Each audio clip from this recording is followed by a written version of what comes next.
enseignante dans plusieurs universités, notamment Paris 3 et Paris 8, notamment. Voilà. Et puis il y avait un truc rigolo qui était une espèce de petit jeu juste personnel, et c'est que comme Sarah était partie dans son cours précédent de sa passion pour la peinture, donc de l'image fixe, je trouvais ça rigolo de lui confier le cours sur le travelling. Voilà, une private joke. Salut. Sarah, à toi de jouer. Donc on a une grosse heure, une heure, pour commenter les travelling que tu auras choisi de nous présenter. Ensuite on verra Week-end de Godard, et ensuite on reviendra un tout petit peu pour commenter le film. Merci beaucoup. Donc, je remercie Stéphane Coudet pour cette invitation. Je suis ravie de parler de Week-end pour deux raisons. Donc, la première, hélas, vous la connaissez tous, hein, c'est le décès de Jean-Luc Godard qui nous a tous un peu pris de court, même si on s'y attendait. Et le fait que c'est un film qui me plaît beaucoup et passe assez peu.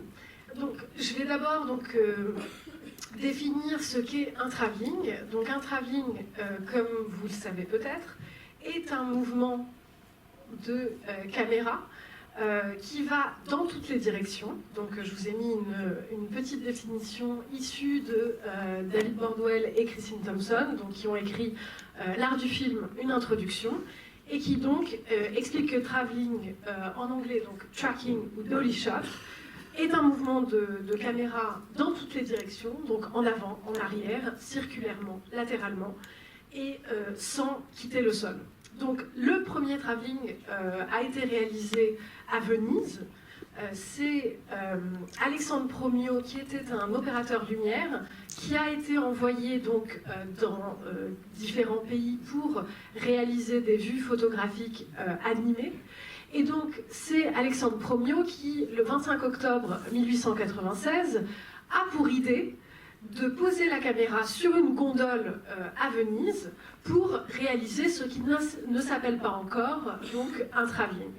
Donc, comme vous le voyez, le travelling nécessite un mouvement qui peut être soit sur un bateau, donc comme la gondole à Venise, soit sur des rails de travelling. On le verra dans différentes photographies de Godard dans plusieurs tournages. Ça peut être aussi sur une chaise roulante, la caméra peut être mise dans une voiture, dans un avion, dans un bus, etc. Donc sachez que si vous êtes venu au bord d'un métro, en regardant par la fenêtre, vous établissez donc un travelling. Donc c'est un mouvement de caméra que l'on connaît bien parce que l'œil est habitué en fait à faire des travellings progressivement.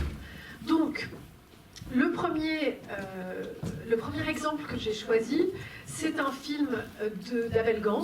Donc j'ai commencé par un film muet qui date de 1927. Donc le Napoléon d'Abel Gans a une existence un peu compliquée depuis des années, c'est-à-dire que à l'époque où il a été reconstitué par Kevin Brownlow, qui est un théoricien et un historien du cinéma anglais, Kevin Brownlow donc s'intéresse à Abel Gans de son vivant, à une époque où la Cinémathèque française, eux ne le font pas du tout, et donc il va reconstituer, si vous voulez, une version de Napoléon qui dure 5h30, qui existe encore, alors que c'est aujourd'hui en fait que la Cinémathèque s'intéresse à Abel Gans. Donc on doit à un Anglais la restauration d'un des plus beaux films du cinéma français, donc c'est toujours paradoxal et ironique, mais c'est comme ça. Donc Abel Gans est connu pour ses expérimentations. Donc c'est quelqu'un qui a voulu faire bouger la caméra très vite sur des tournages. Et donc dans le passage que je vais vous montrer, c'est au moment de l'enfance de Napoléon, qui est joué par un jeune russe qui s'appelait Vladimir Rudenko. Donc c'est assez drôle de faire jouer Napoléon par un russe, mais Abel Gans l'a fait. Jeune russe qui a disparu par la suite pendant la guerre, donc on ne sait pas s'il est vivant, enfin s'il est mort assez vite ou pas. Donc Vladimir Rudenko jouant Napoléon à Brienne, dans une école, est un jeune garçon qui n'est ami avec personne, et qui va être martyrisé par ses camarades. Et donc dans le film, il est ami avec un aigle, et cet aigle est libéré par deux ennemis de Napoléon, pardon, qui s'appellent Filippo et Pécaduc. Et donc Filippo et Pécaduc libèrent l'aigle, et Napoléon les poursuit et essaye de savoir qui a libéré son aigle. Et c'est à ce moment-là que vous avez un travelling arrière qui permet en fait de montrer majestueusement l'espace qui est libéré dans le dortoir où couchent Napoléon et ses camarades. Oui. Donc je vais vous montrer le premier extrait. Si ça fonctionne.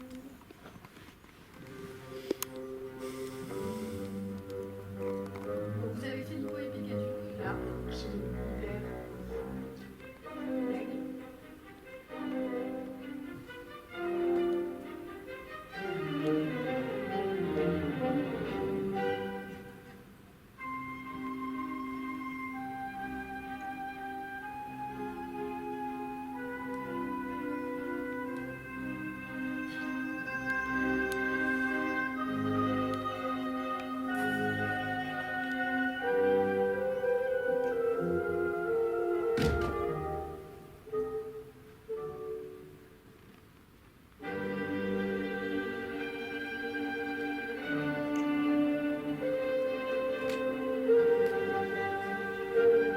Intervient là.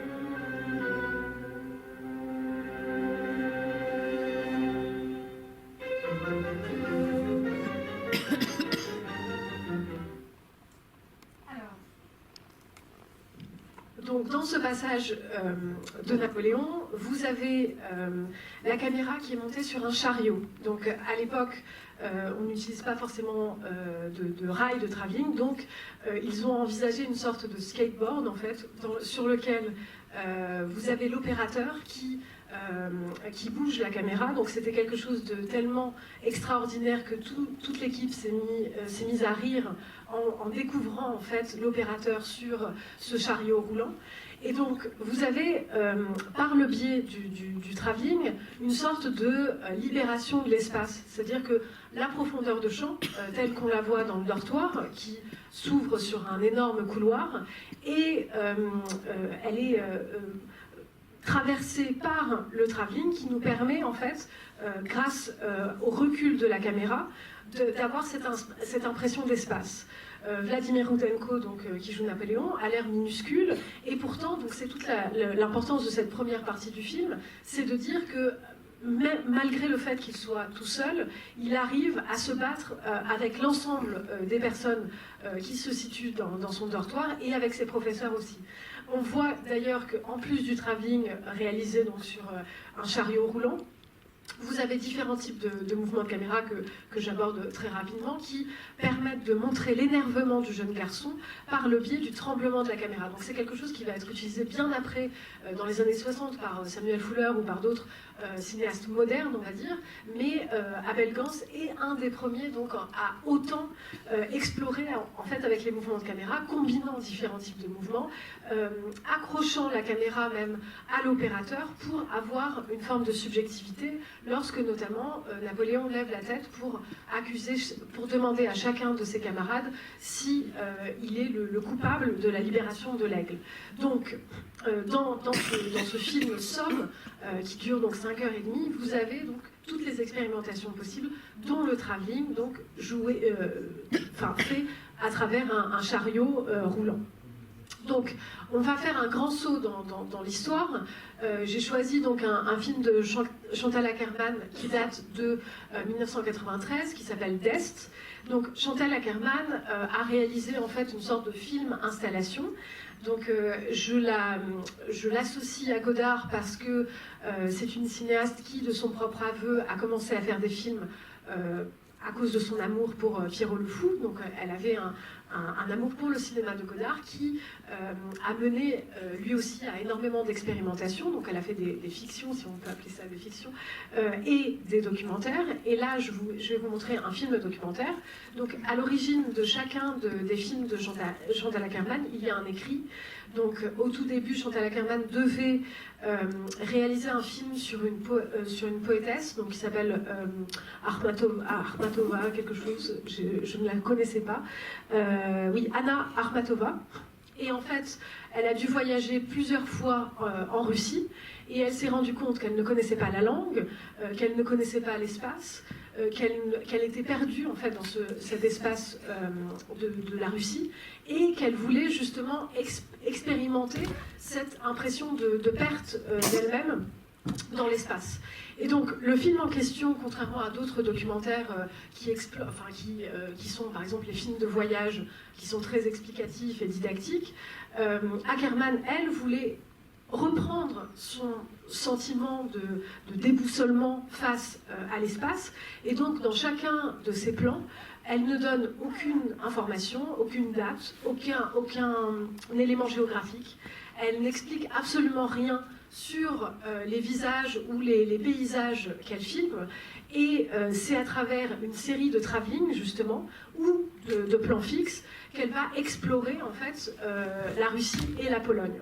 Donc elle va par le biais d'une voiture cette fois, donc elle va filmer à travers la fenêtre d'une voiture, réaliser de très longs travelling qui durent presque 10 minutes à chaque fois, où elle filme des gens qui attendent par exemple les transports en commun. Donc dans Dest, elle va filmer donc une série de visages qui attendent donc un bus dans le froid, donc ce sont des paysages hivernaux.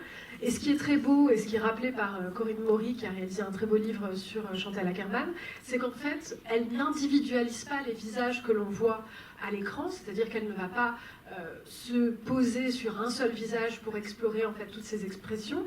Elle va collectiviser en fait, montrer l'aspect collectif qui est présent en Russie et faire un clin d'œil en fait à l'histoire soviétique. Donc on va voir un long travelling latéral. Donc jusqu'à présent on a vu un travelling arrière et un travelling avant dans Napoléon. Là ça sera un travelling latéral. Où en fait c'est une voiture qui arpente les rues et qui voit donc les différents passants.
Меня.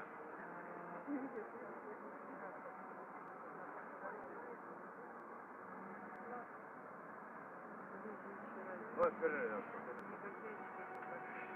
Ну? Да ты не займешь, а? Какая программа? Узнать, а? Они что ходят самое? Через час, что ли? А?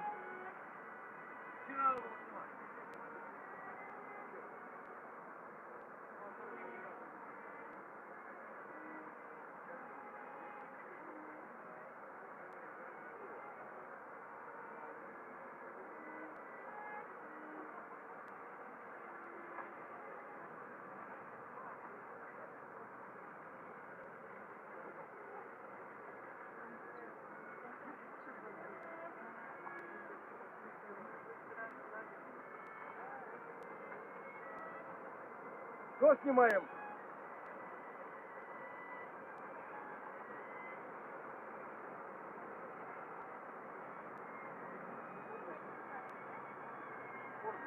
Со шваброй.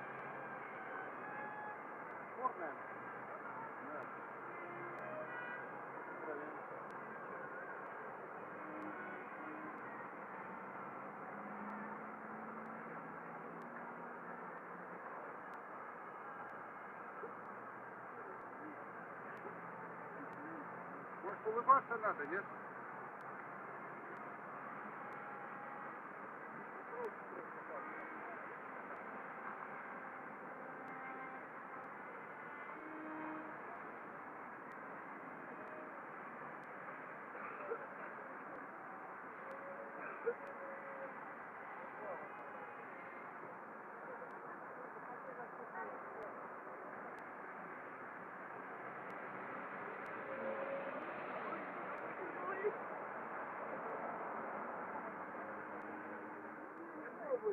Что ты? Как? Ну что? Доволен, да? Бывает, наши несчастные очень. Доволен. Кто такие? Да, видишь, доволен. 2 часа и нет автобуса. Пресс, что ли? Ну, ребята. А чего мне раскачать? Помолчать. Да. Ты молчи. Я 2 часа стою. А ты молчи. Тебе, наверное, ура, удовольствие его. Удовольствие, ну и что молчи? Да.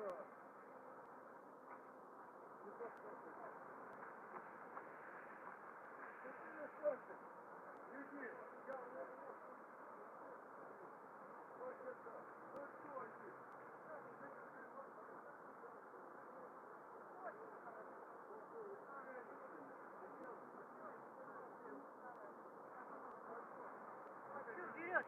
Все вперед? Я участник войны, инвалид 2-й группы. Целый час не могу ехать. Вот хорошо, очень красивый. А вы не махайтесь. Что, книжка вам показать? И позор тогда.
Бля, снимай быстрее, нахуй, проезжай, ёпта, блядь. Время нашли. А что снимать-то? Надо спрашивать. А мы ответим, чего надо.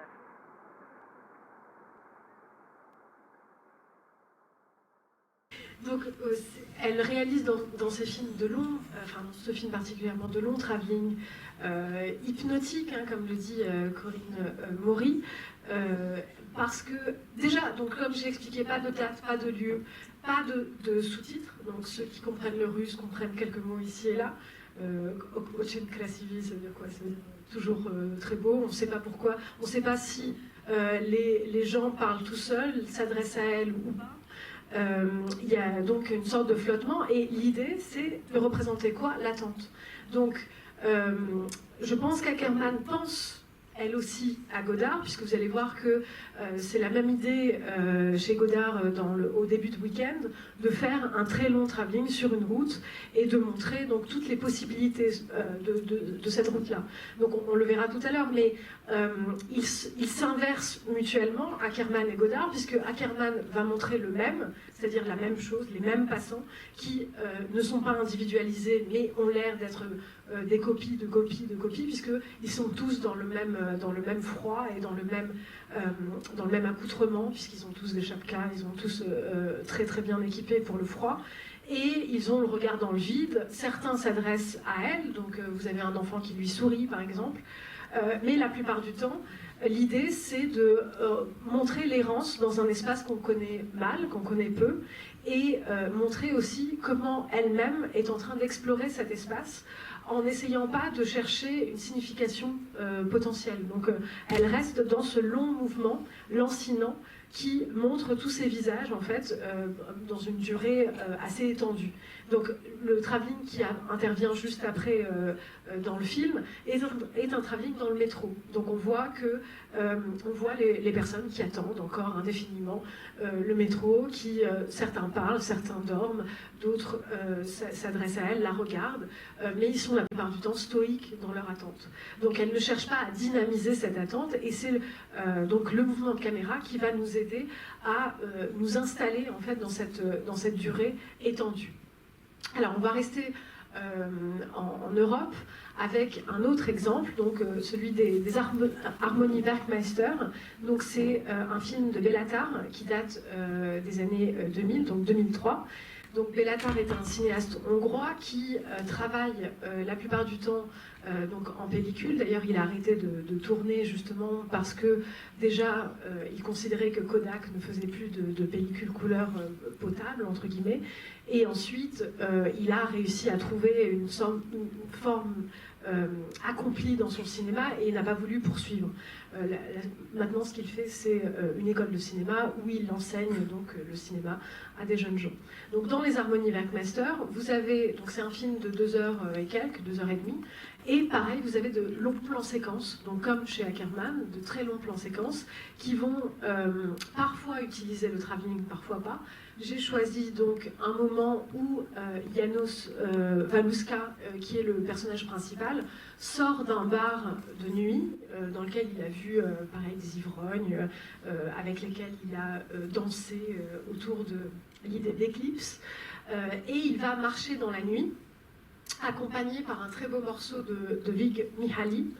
Et la caméra va reculer, donc faire de nouveau un travelling arrière. Et ce que je trouve très beau dans ce travelling, c'est qu'en fait, vous avez l'ombre qui va contaminer progressivement l'espace, puisque les lumières de la ville sont intermittentes et parfois inexistantes, ce qui fait que malgré le fait qu'il y ait un mouvement donc, de recul, vous avez une impression de surplace, en fait, de la part de Janos.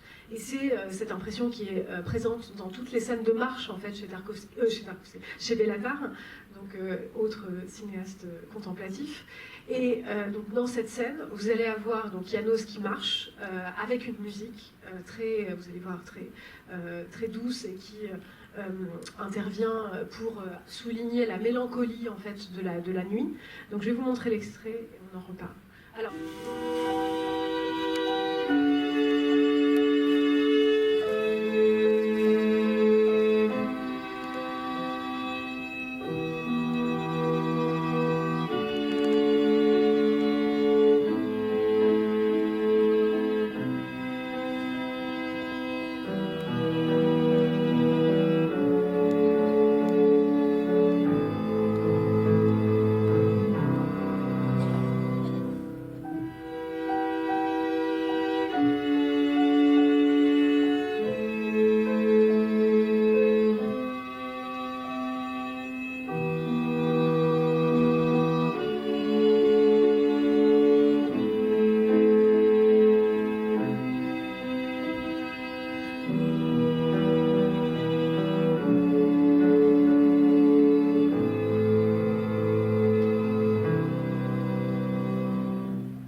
cette séquence, donc sachez que à chaque fois, donc j'ai choisi au tout début, donc que ce soit chez Ackerman, Bellatar ou chez Gans, vous avez une impression de durée. En fait, la plupart du temps, lorsqu'on utilise un travelling, vous avez donc un déplacement qui va d'un point A à un point B, ce qui fait qu'il faut pouvoir faire durer le plan quelques minutes pour s'apercevoir en fait de la transformation progressive de l'espace.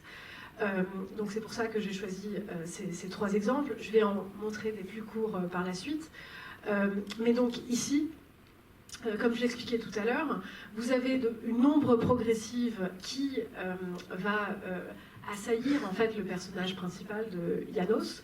Et János va exister uniquement à l'aide d'une sorte d'iris ou de médaillon en haut de l'écran, ce qui fait qu'on a l'impression que ça annule le déplacement. C'est-à-dire qu'en fait, normalement, dans les films, on va dire fictionnels classiques, lorsqu'on montre un déplacement, il doit avoir un objet, il doit avoir un but. Si un personnage se déplace d'un point A à un point B, c'est pour atteindre tel lieu, pour faire avancer l'histoire. Ce n'est pas du tout le cas chez Bellatar.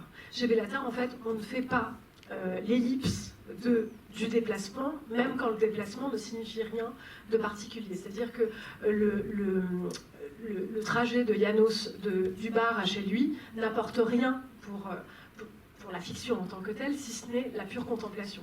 La contemplation d'une silhouette dans le noir qui avance progressivement et qui fait une sorte de surplace. Donc non seulement c'est un déplacement qui n'apporte rien à l'histoire en tant que tel, mais c'est un déplacement qui se transforme en du surplace. D'où l'étrangeté de ce travelling arrière comparé à celui qu'on a vu chez Gans, c'est qu'en fait, vous n'avez pas cette impression d'espace qui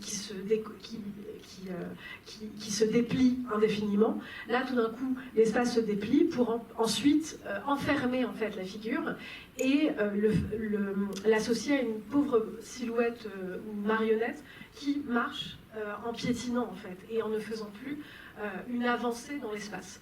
Donc, ça symbolise aussi une forme de non-volonté en fait de Bellatar, d'assigner en fait le personnage à une histoire particulière et de le faire se déplacer pour une raison particulière. Là, c'est purement une poésie de la nuit qui n'a d'autre objet que la pure poésie. Donc, on va voir des extraits un peu plus... Enfin, deux petits extraits très rapides. Alors, je suis désolée, j'ai dépassé le nombre d'extraits que j'avais le droit de passer. Donc, je vais vous montrer ce qu'on appelle un travelling circulaire. Donc, le travelling circulaire, si je suis la figure qui est dans le travelling circulaire, il faut qu'il fasse le tour de ma silhouette. Donc, les rails du travelling entourent la silhouette en question. Et vous avez donc un mouvement à 360 degrés. Donc là, c'est assez rare en fait d'en voir, mais il y en a dans certains films. Donc ça peut être des duels, ça peut être des retrouvailles amoureuses, etc. Et donc vous avez cette impression de vertige presque qui est associée au travelling circulaire. Donc j'ai choisi un travelling circulaire qui est très court, qui intervient dans Matrix des sœurs Wachowski maintenant. Et qui a été réalisé en 1999. Donc dans Matrix, pour rappeler, même si tout le monde connaît l'histoire de Matrix, on passe d'un espace à un autre, c'est-à-dire de l'espace de la matrice à Sion, et les personnages, donc Néo, c'est Jésus, et accompagné de ses acolytes, Morpheus et compagnie, doivent passer d'un espace A à un espace B, pour le coup, et ce passage d'un espace A à un espace B se fait par l'intermédiaire du téléphone, du motif du téléphone. Donc on sait que le téléphone va être un moyen de passer d'une réalité à une autre, et ainsi le téléphone va être au milieu du travelling circulaire. Dans le film en question, on passe des personnages qui sont à Sion, à Zion, en fait, et qui vont se déplacer dans la matrice. Et donc, vous avez un panoramique circulaire autour d'eux, entrecoupé par un travelling circulaire autour du téléphone. Voilà, je ne sais pas si c'est clair. Donc...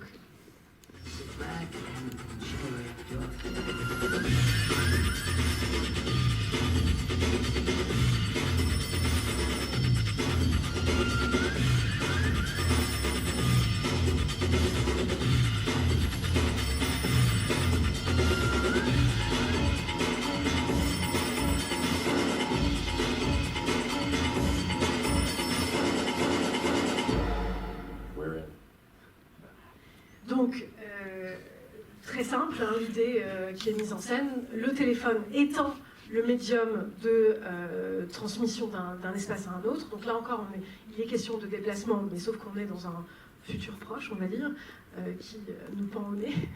Et donc dans Matrix, vous avez ce travelling circulaire et vous voyez qu'on a cette idée de vertige qui est associée donc à la figure du travelling circulaire et qui ne donne pas du tout la même impression que dans les travellings que je vous ai montrés jusqu'à présent, puisque là vous avez une impression de vitesse à cause du montage, hein, parce qu'on passe d'un mouvement à un autre, et une impression de vertige donc autour du téléphone. Donc je vais vous montrer tout de suite un autre travelling, alors qui n'est pas circulaire, il est circulaire mais c'est juste un arc de cercle et pas le cercle complet. Donc c'est un film de Michelangelo Antonioni qui date de 1970. Donc Antonioni est un cinéaste italien qui, pour 2 films au moins, va voyager en dehors de l'Italie. Donc pour Blow Up, il va à Londres pour filmer les 60s londoniennes.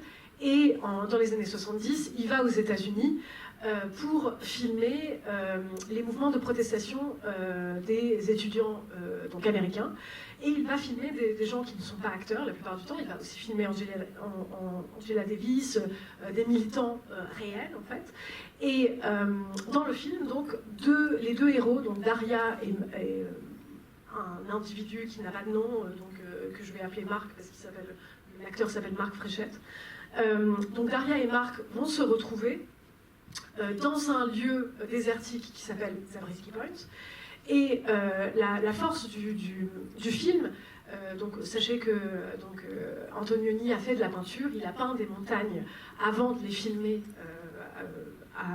aux États-Unis, et donc il veut donner une impression particulière du paysage en réalisant un travelling autour des 2 acteurs en question. Donc les 2 acteurs se séduisent mutuellement, donc lui est accusé à tort, on ne sait pas trop, d'avoir tué un flic.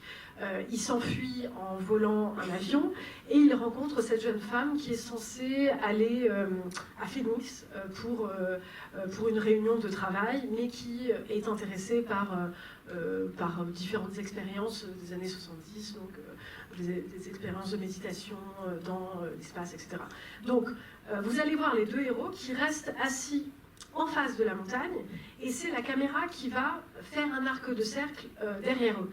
Et vous allez voir qu'il y a une impression d'étrangeté, en fait, qui vient du mouvement de caméra, puisqu'on a l'impression, comme le dit Gilles Deleuze à propos des mouvements de caméra, qu'il y a une sorte de tout qui change. C'est-à-dire que tout d'un coup, on est pris dans un mouvement vertigineux qui fait que, alors même que c'est tourné en décor naturel, les montagnes peuvent nous paraître factices et on a l'impression d'être pris dans une forme de mouvement très étrange, alors même qu'ils réalisent juste un travelling en arc de cercle. Donc je vous montre l'extrait et on en reparle. What do you do besides fly airplanes? So yesterday I drove a forklift truck at a warehouse. Done other things. Been to college? Some. Why'd you leave? Grades? Extracurricular activities. Like what? Like stealing hardcover books instead of paperbacks. Making phone calls on the Chancellor's stolen credit card number. Whistling in class. And bringing illegal things onto campus like a dog, a bike, a woman. What's wrong with that? We did it in the road. Donc, vous voyez le mouvement dont je parlais, à savoir que tout d'un coup, alors qu'ils sont en train de discuter, qu'il n'y a pas de réel but au fait de montrer, en fait, de faire un travelling à ce moment-là. Je pense qu'il veut une sorte de panorama du paysage, mais le panorama de ce paysage en mouvement fait qu'on a une impression d'aplatissement en fait, des montagnes en question, et une impression de tout qui change, comme si les 2 figures étaient dans un espace qui était en train de se modifier au fur et à mesure. Donc, si chez Béla Tarr, on avait l'impression que le personnage faisait du surplace et ne bougeait pas alors qu'il était en mouvement, ici, on a l'impression qu'ils sont en train de voler dans l'espace alors qu'ils sont assis et restent immobiles. Donc, vous voyez à quel point, parfois, le travelling peut perturber, le mouvement de caméra peut perturber totalement l'espace par la suite. Alors, je vous ai ramené donc une photographie de Jean-Luc Godard poussant Raoul Coutard sur une chaise roulante pendant le tournage d'À bout de souffle. Donc là, vous voyez que le travelling n'est pas réalisé par des rails, mais par une chaise roulante. Donc on a une autre photographie de cela. Donc c'est juste pour vous montrer un peu des photographies de tournage pour que vous voyez la réalité en fait de ce que demande un mouvement de caméra. Et la chaise roulante est une très bonne idée parce que comme ce n'est pas sur des rails, on peut la bouger dans tous les sens en fait. Donc on n'est pas restreint à un seul type de mouvement dans un seul sens.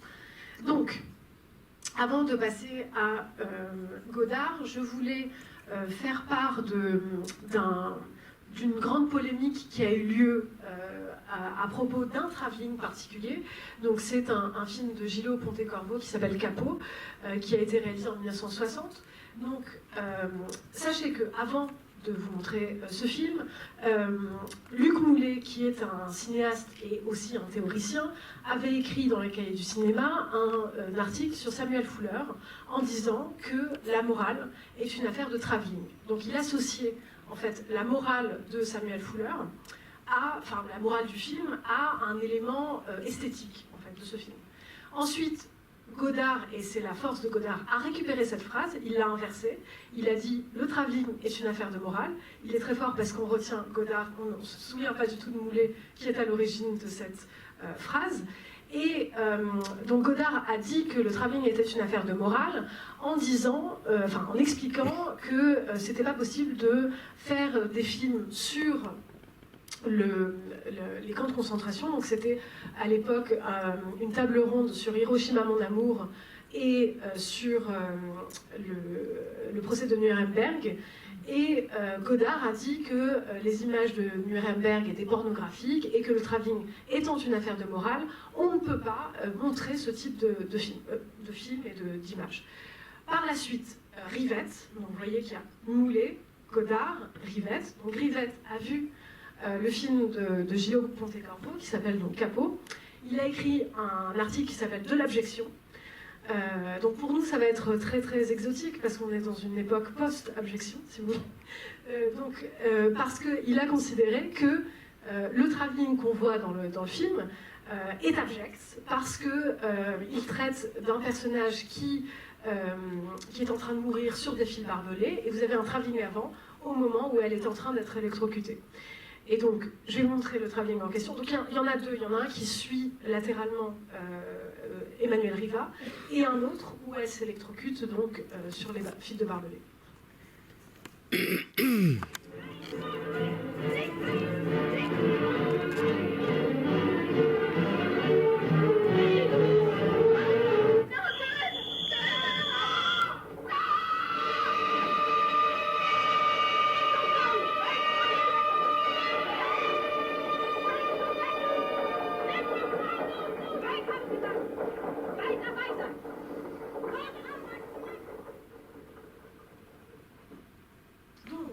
Rivette reprend à la fois la formule de Moulet et la formule de Godard. Il dit « On a beaucoup cité à gauche et à droite, et le plus souvent assez sottement, une phrase de Moulet « La morale est affaire de travelling » ou la version de Godard « Les travellings sont affaire de morale ». On a voulu y voir un comble du formalisme, alors qu'on en pourrait plutôt critiquer l'excès terroriste, pour reprendre la terminologie paulienne. Bon, il cite d'autres gens.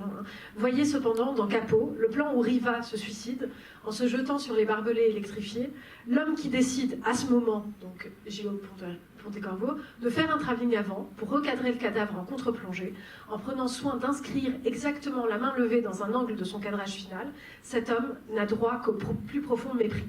Et il dit plus tard, il est des choses qui ne doivent être abordées que dans la crainte et le tremblement, la mort en est une, sans doute, et comment, au moment de filmer une chose aussi mystérieuse, ne pas se sentir un imposteur. Donc vous voyez que pour Rivette, ce travelling avant est abject, en fait, parce qu'il insiste de façon maniériste sur la mort d'Emmanuelle Riva, Et bon, nous aujourd'hui, je sais pas, hein, je vous demanderai ça peut-être un peu plus tard, si vous avez été profondément choqués par ce travelling avant, mais je pense que c'était plutôt une querelle à l'intérieur même d'une revue, où ils essayaient de se faire mousser pour utiliser le plus souvent l'expression « le travelling est affaire de morale ».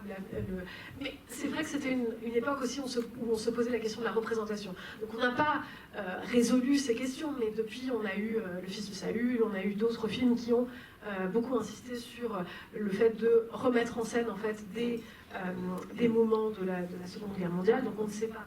Enfin, moi, je ne place pas, si vous voulez, la morale sur la question du travelling, mais c'est intéressant de savoir que l'éthique en fait, d'un cinéaste a été associée à un mouvement de caméra et qu'on a associé le travelling donc à une affaire de morale. Donc, enfin, on va aborder dans les 10 dernières minutes le fameux travelling qui est au début du film de Godard, donc Weekend, qui date de 1967. Donc là, vous voyez Godard avec le travelling, donc les rails du travelling derrière moi. Mais avant tout, je voulais rappeler différentes choses sur l'année 1967. Donc en 1967, Godard sort 4 films, donc il est extrêmement prolifique. Il sort Made in USA, 2 ou 3 choses que je sais d'elle, La Chinoise et Weekend. Et Weekend conclut pour lui une sorte de, un chapitre de son cinéma, puisque c'est quelqu'un qui s'est énormément renouvelé à travers le temps. Donc en 1967, Godard est partout. Le Nouvel Observateur en fait sa figure de proue. On a énormément d'entretiens de Godard à la télévision. Il est partout. Et il sort 4 films. Donc, ce qui fait que pour Weekend, il a obtenu en fait un budget énorme pour Godard, donc 900 000 francs pour l'époque, ce qui est beaucoup pour lui. D'ailleurs, il était angoissé par cet argent parce qu'il disait bon, on m'a donné tout cet argent, mais contre cet argent, je dois rendre un film et je ne sais pas trop quoi faire, etc. Donc, il avait une idée de ce qu'il voulait faire. Il a déposé au CNC un projet. Dans ce projet, il expliquait qu'il voulait mettre en scène 2 individus, donc un homme et une femme, Céline et Roland, qui sont jeunes et riches et qui doivent aller en week-end pour se battre pour l'héritage de leur belle-mère. Donc on a dans cette idée de suivre 2 personnages extrêmement égoïstes. L'idée de Godard, à la base, c'était de montrer que les Parisiens deviennent complètement fous à l'approche du week-end, donc le vendredi soir. Dès le vendredi soir, ils vont tous dans leur voiture pour essayer de partir de Paris et ils pourraient tuer père et mère parce que quelqu'un a grillé une priorité.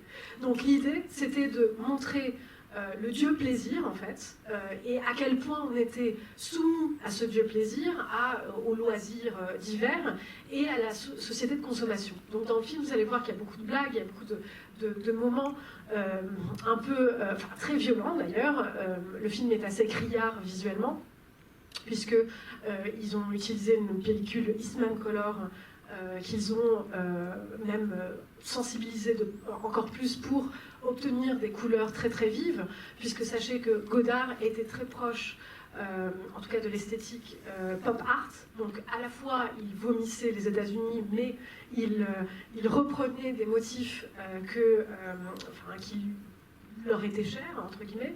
Donc on a chez lui, par exemple, les couleurs primaires, donc Weekend intervient dans un intertitre et il va donner l'heure en fait exacte du moment du travelling en fait qu'il va réaliser. Donc sur Weekend, ce qui est intéressant, c'est que donc comme je l'expliquais, il a obtenu beaucoup d'argent parce que c'est une coproduction franco-italienne. Étant un provocateur, étant une figure un peu polémique, il ne voulait tourner que quand il était d'humeur à tourner. En fait. Donc le film a duré 3 semaines. La première semaine, il était aux abonnés absents. La deuxième semaine, il ne voulait tourner que le matin. Et il a réussi donc à faire la plupart de ses prouesses lors de cette deuxième et dernière semaine. Donc, son plus grand adversaire, c'était lui-même. Donc, dans ce film, il essaye justement de rejouer cette question du travelling, affaire de morale, en se disant qu'il va faire le travelling le plus long de l'histoire du cinéma. Et c'est une des plus grandes blagues, en fait, qu'il a réalisées, c'est-à-dire qu'il va faire un travelling de plus de 7 minutes, où l'on voit quoi ? On voit un travelling latéral d'un bouchon sur les routes, sur la départementale, je crois que c'était la D, je sais plus, je ne sais plus quelle route. Mais l'idée, c'est de faire exactement l'opposé d'Ackerman, c'est-à-dire qu'au lieu d'avoir les mêmes visages les uns après les autres, vous avez différentes voitures, vous avez des gens qui jouent au tennis, vous avez des gens qui pique-niquent sur la route, des lamas, des personnes qui se disputent, d'autres qui jouent à certains jeux. Vous avez différents types d'animaux, vous avez une voiture qui est en contresens, vous avez vraiment plein d'absurdités, ce qui fait que chaque mouvement latéral nous permet en fait de découvrir de plus en plus d'absurdités. Et l'idée, c'est de montrer qu'au final, au bout de tout ce travelling, il y a un accident de voiture et que tout le monde s'en moque. On s'en moque parce que notre objectif, c'est d'aller en week-end, de se reposer, je ne sais pas, à la campagne ou dans une maison secondaire. Et donc, il essaye de montrer le pire de son époque, en fait. Donc, ce qu'il appelle donc le Dieu plaisir. Donc, je vous montre le début du travelling et on en reparlera par la suite. Je ne vais pas vous le montrer en entier parce qu'il est très long. J'ai laissé, parce que vous allez le voir une deuxième fois.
Vous allez le voir de toutes les façons pendant le film, donc étant donné qu'il est très long, j'ai préféré le couper. Mais donc dans le film, comme je l'ai expliqué, Godard est une éponge de son époque et il veut aussi dénoncer quelque chose qui arrive très souvent aux informations. C'est-à-dire que souvent, vous avez, quand vous écoutez les nouvelles, 12 000 morts sur la route au cours de l'année 1967. Week-end meurtrier, 130 morts, 800 blessés. Et c'est tout. En fait, vous n'avez pas d'autres commentaires sur les blessés de la route, donc il n'y a aucune empathie, aucune forme d'explication, même de tristesse par rapport à ces nouvelles-là. Et donc, Godard veut refaire la même chose, montrer à quel point on est insensibilisé par rapport aux morts sur la route, et montrer le ridicule, en fait, de ses contemporains. Donc, il va tirer sur tout le monde, sur les hippies, sur les différents types de militants de l'époque. Donc on est en 1967, ça annonce 1968. Et pour son film, il va faire jouer deux vedettes qu'il n'aime pas, donc Mireille d'Arc et Jean-Yann. Et quand il rencontre Mireille d'Arc pour la première fois, il lui dit, enfin déjà il lui parle pas, ils discutent, ils sont au café ensemble, elle voulait tourner avec lui, elle raconte dans ses mémoires qu'il était caché derrière ses grosses lunettes, qu'il avait un air dégoûté quand il la regardait, et à un moment donné, elle lui dit, bon très bien, donc pourquoi est-ce que vous voulez faire ce sacrifice de me faire tourner? Puisqu'il lui dit, non mais très bien, on va tourner ensemble. Et il lui dit, vous m'êtes très antipathique, je déteste ce que vous êtes dans la vie et dans les films, et ça tombe bien, parce que le personnage que je veux mettre en scène dans Weekend est détestable, enfin il n'avait pas encore le titre Weekend, et donc vous convenez tout à fait pour le rôle. Et donc vous imaginez la pauvre Mireille d'Arc qui entend ça. Ensuite il lui dit, vous avez les cheveux trop blonds, vous êtes trop maquillée, je vous demanderai d'être un peu moins maquillée pour le tournage. Et elle explique qu'il l'a humiliée et blessée de toutes les façons possibles sur le tournage, et que Jean-Yann, lui aussi, était un peu... Enfin, par exemple, il y a plein de séquences où ils sont dans la boue, où ils sont à bord d'une voiture qui est sur le point d'exploser. Il les laissait plus longtemps que prévu. Il a même risqué, en fait, la vie de certains membres du tournage. Et Mireille d'Arc et Jean-Yann ont cette fierté qu'ils n'ont jamais craqué, en fait. Ils disent...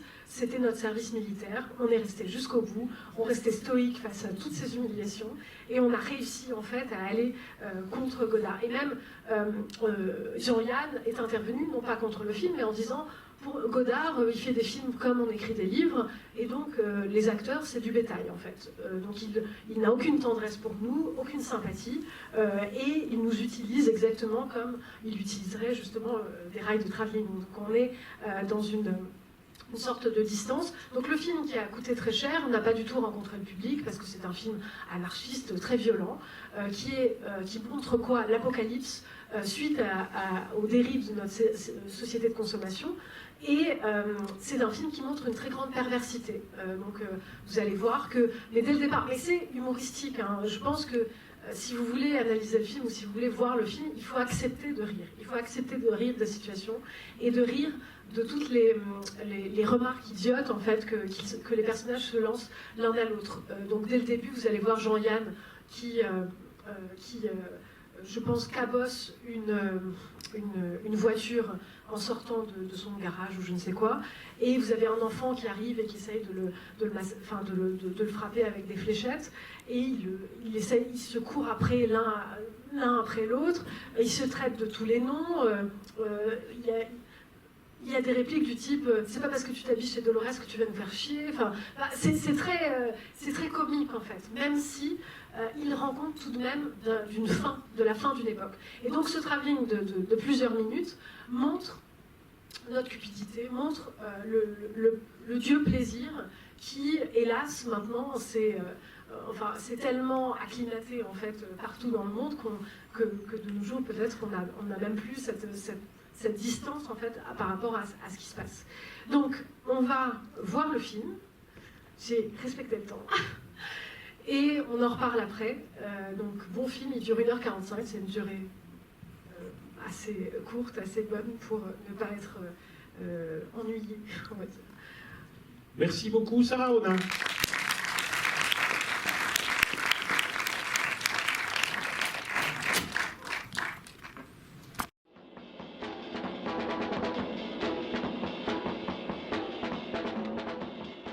Effectivement, le film n'a pas du tout eu de succès parce qu'il était apocalyptique, il s'attaquait absolument à tout le monde, et donc on voit beaucoup de scènes qui peuvent choquer le public. D'ailleurs, c'est interdit au moins de 16 ans, mais vous avez les cartons interdits au moins de 18 ans dès le départ.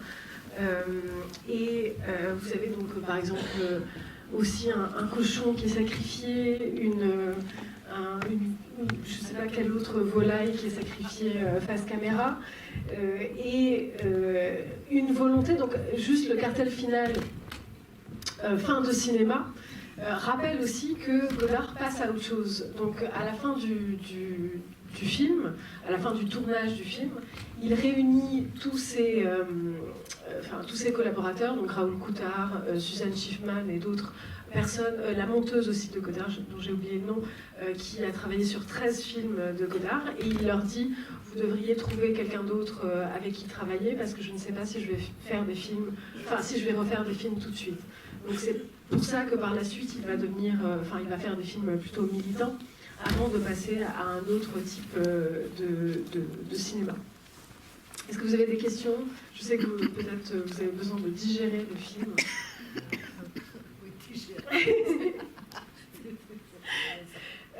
Alors dans les acteurs, je ne sais pas si vous avez remarqué Anne Jasemski qui est la rousse, et qui était donc la rousse qui lit à un moment donné, qui intervient dans 2 scènes. En fait, c'était la femme de Godard à cette époque.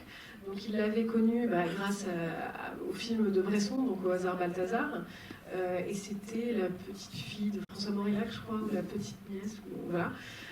Et donc elle intervient dans le film parce que Godard détestant à la fois Mireille d'Arc et Jean-Yann, il voulait s'entourer de tous ses collaborateurs habituels. Donc c'est pour ça qu'on retrouve Jean-Pierre Léaud, on retrouve Daniel Pomeroy, on retrouve plusieurs de ces acteurs un peu fétiches, et Anne Jasemski, qui intervient dans 2 scènes du film, était aussi la photographe de studio pendant le film. Donc elle photographiait en noir et blanc. Donc je pense que la photographie que je vous ai montrée de Godard sur les rails a été faite par Anne Jasemski. Et elle a écrit donc des romans qui racontent, des romans autobiographiques qui racontent en fait sa relation, à la fois avec Robert Bresson et avec Godard par la suite. Godard dans le film, comme je l'ai expliqué tout à l'heure, va aussi à certains moments s'inspirer de différents textes et de différents cinéastes.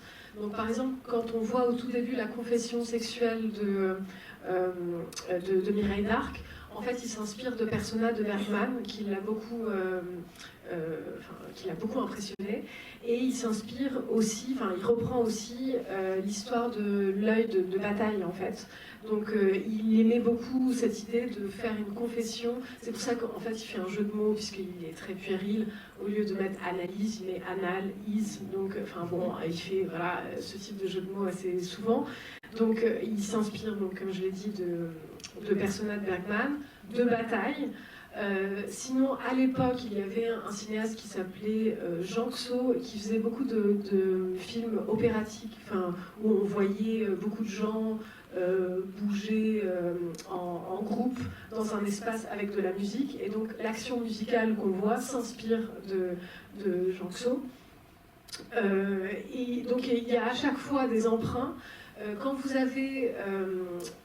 comment il s'appelle Laszlo Szabó. Voilà. Laszlo Szabó joue un noir, pas un noir, un arabe avec un noir. Les deux sont face caméra et donnent un discours politique. Le discours politique en question, c'est un discours de Carmichael, qui est un des leaders des Black Panthers.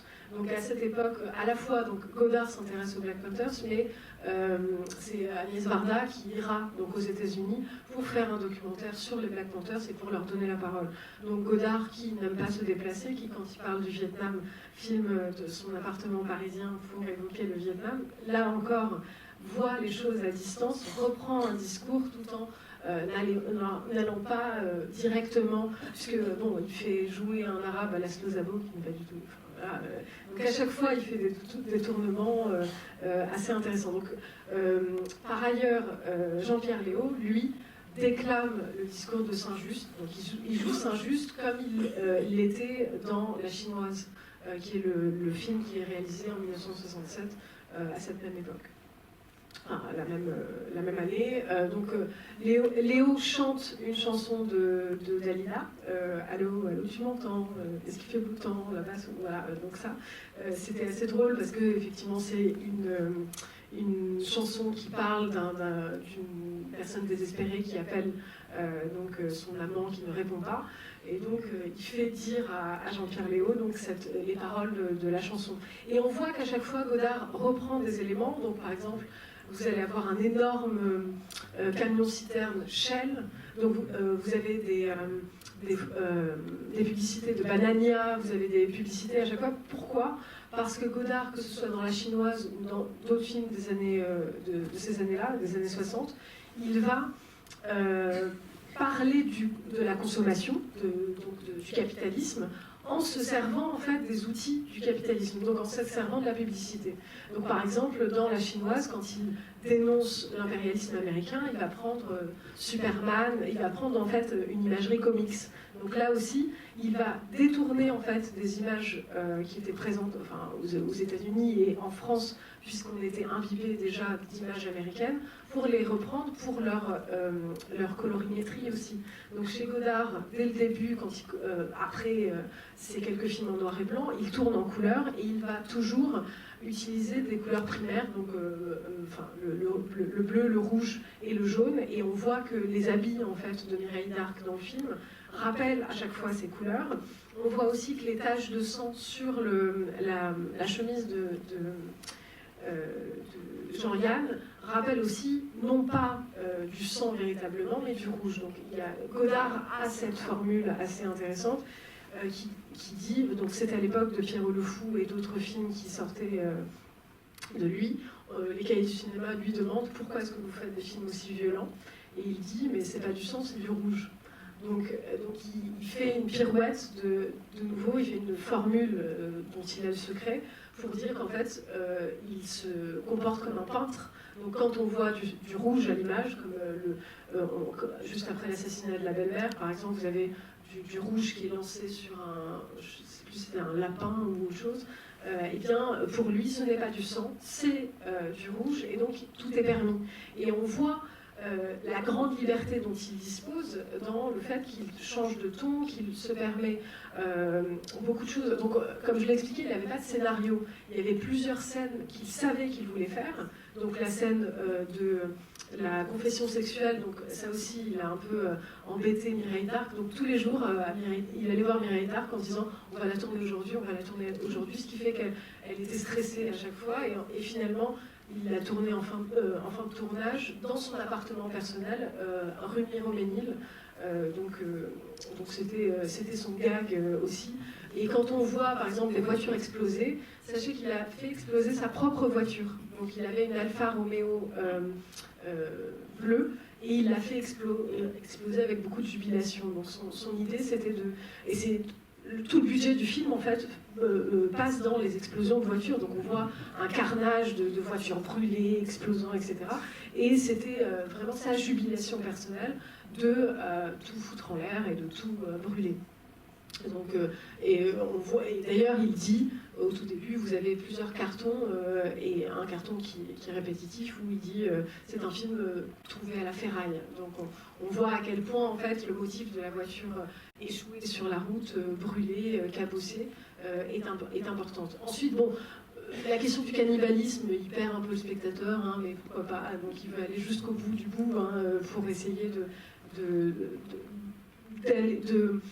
dénoncer aussi les mouvements militants de l'époque. Donc même, donc à un moment donné, on entend l'Internationale, on entend Salle communiste, etc. Donc on voit certes, il insulte Johnson, il insulte les États-Unis, il dit que l'État d'Israël est terrible par rapport aux Égyptiens. Donc il y a plusieurs phrases comme ça qui indiquent des éléments politiques et des éléments de son militantisme, mais en même temps il se moque d'un mouvement militant, puisque ces militants sont à la fois cannibales et tuent n'importe qui pour préserver en fait la scène néoise. Enfin c'est des écolos avant l'heure. Enfin voilà, donc c'est un peu bizarre ça aussi.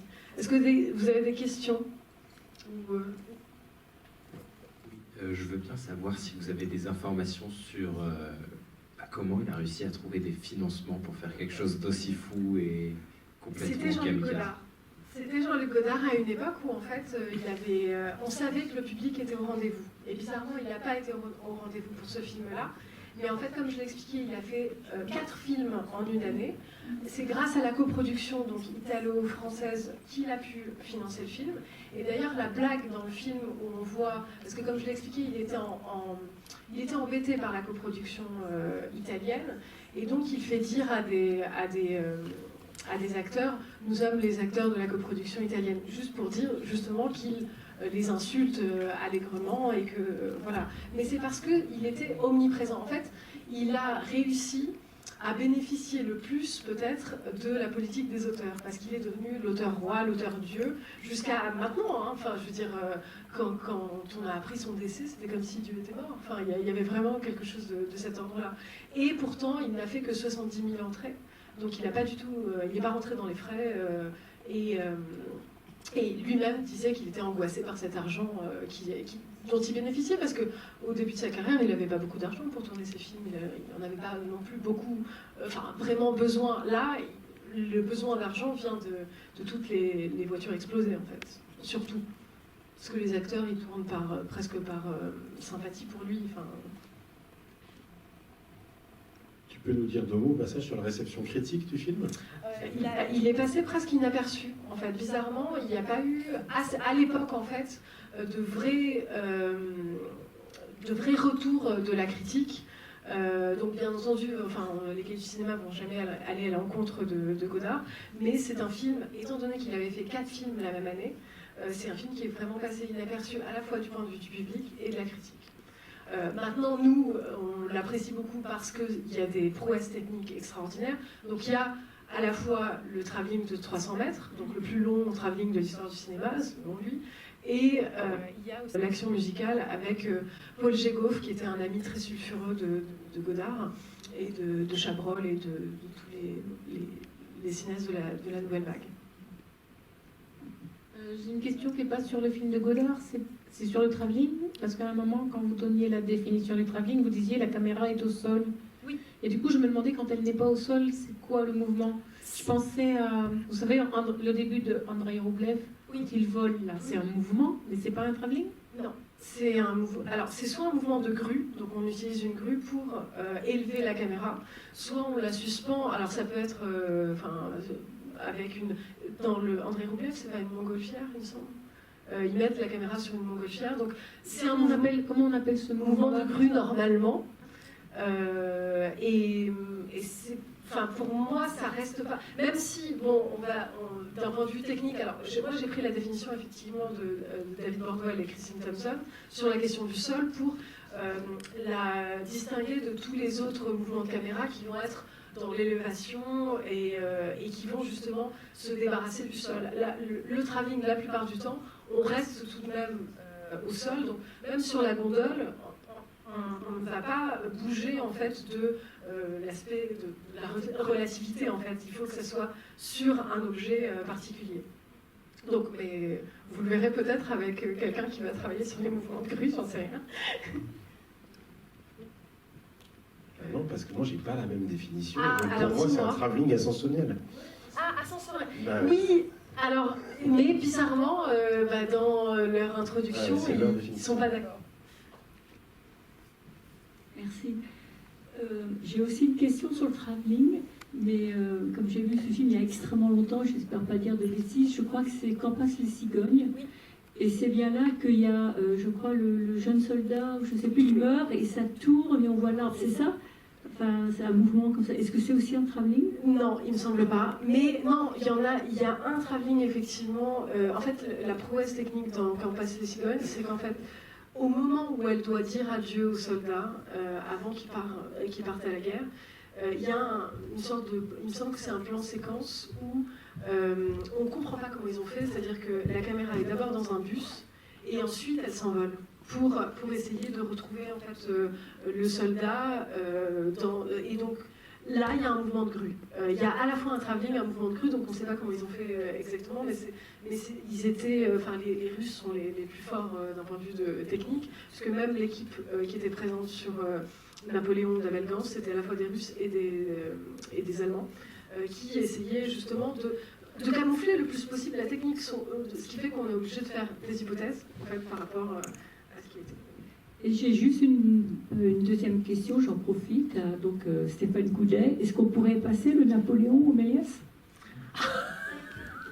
Il est en cours de restauration par la Cinémathèque française qui, il y a 4 mois, cherchait encore 1 million d'euros. Oui, ils ont même demandé à Netflix. Oui, ils ont demandé à Netflix, ouais.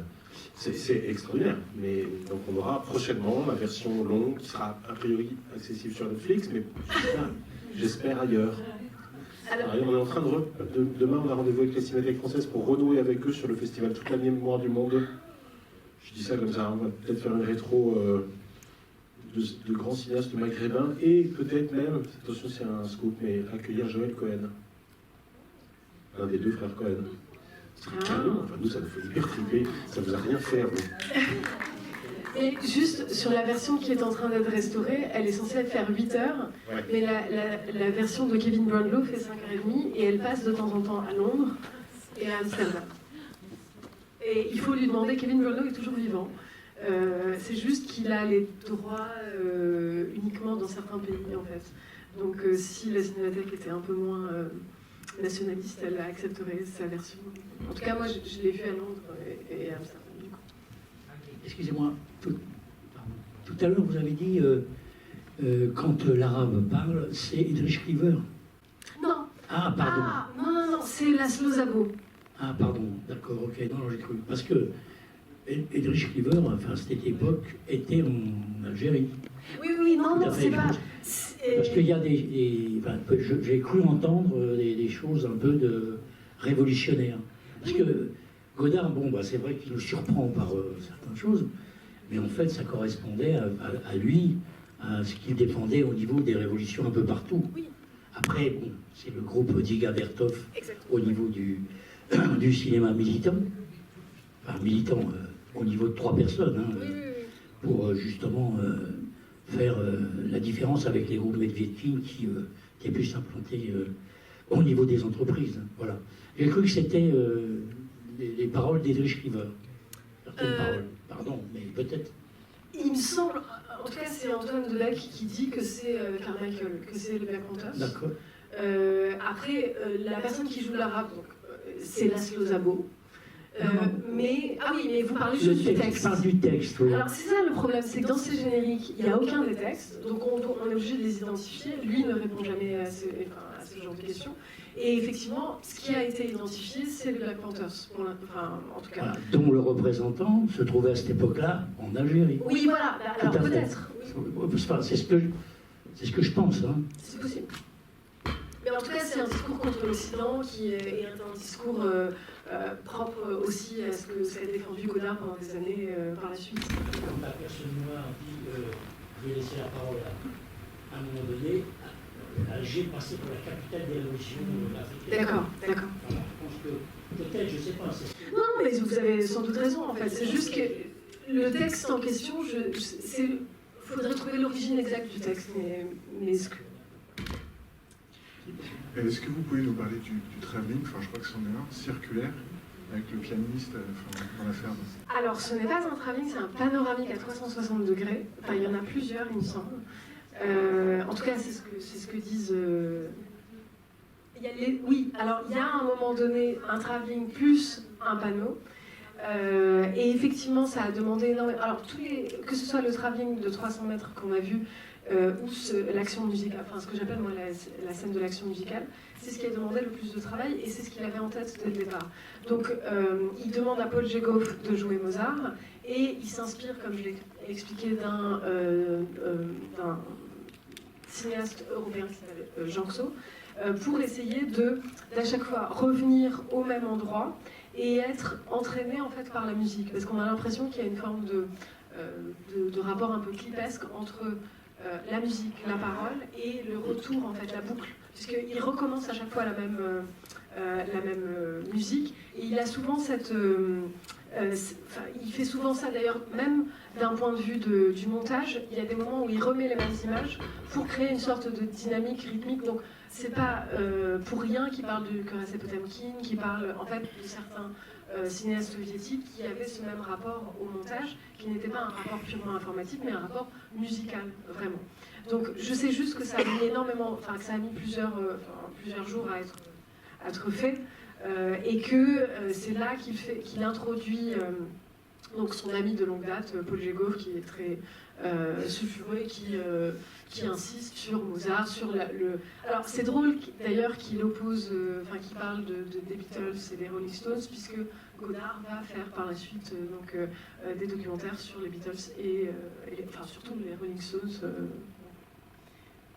Oui, juste une chose sur le film, dans Made in USA et celui-ci, il fait quelque chose qu'il va systématiser, c'est-à-dire que normalement dans le son, dans le traitement du son en général, on privilégie la parole. Lui, c'est pas le cas. Il veut à chaque fois, donc dans Made in USA, il fait souvent ça, c'est-à-dire que dès qu'il y a une information importante, il y a un avion qui passe, donc on n'entend pas. Et il faisait ça dès masculin-féminin, où en fait, quand il filme dans un bistrot, le bruit du bistrot est tout aussi important que la parole. Il veut expliquer qu'en fait, la plupart du temps, quand on entend quelqu'un parler, on n'entend que des bribes et pas l'ensemble de la phrase. Et donc, ça crée une sorte de dynamisme. Là aussi, dans l'action musicale, il traite du rapport entre la parole et la musique.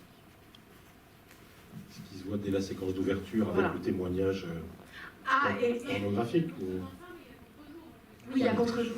Il y a contre-jour, mais l'enjeu c'est de masquer un certain nombre de mots-clés pour faire en sorte que nous soyons en dépendance alors qu'on a envie de savoir, y compris parce que ce qu'il raconte est quand même assez improbable. Il va effectivement vers bataille, et tout à coup, il y a des mots qui sont occultés et qui nous empêchent d'être complètement dans le voyeurisme auditif. Et c'est évidemment avec ça qu'il joue presque en pendant du voyeurisme visuel du début du Mépris, par exemple. C'est-à-dire, je vous donne ce que vous voulez voir, vous avez un récit immédiatement érotique, et en même temps, je vous en prive, parce que vous capterez un mot sur 8. Et oui, parce que dans le monologue, et après j'arrêterai là, elle parle de, je sais pas, de différentes actions sexuelles qu'elle fait avec telle ou telle personne, et tout d'un coup, elle rentre dans une cuisine et elle parle d'un œuf. Et donc ça, c'est pris de chez Bataille. Et donc Mireille d'Arc, pour dire adieu à Nia Samiski et Jean-Luc Godard, a laissé un panier plein d'œufs devant leur appartement pour leur dire bonne nuit et adieu. Donc. Elle aurait pu laisser une assiette de lait aussi, vu le Oui, puisqu'il y a l'assiette de lait aussi. Merci beaucoup, Sarah Oana. Bonne soirée à tous.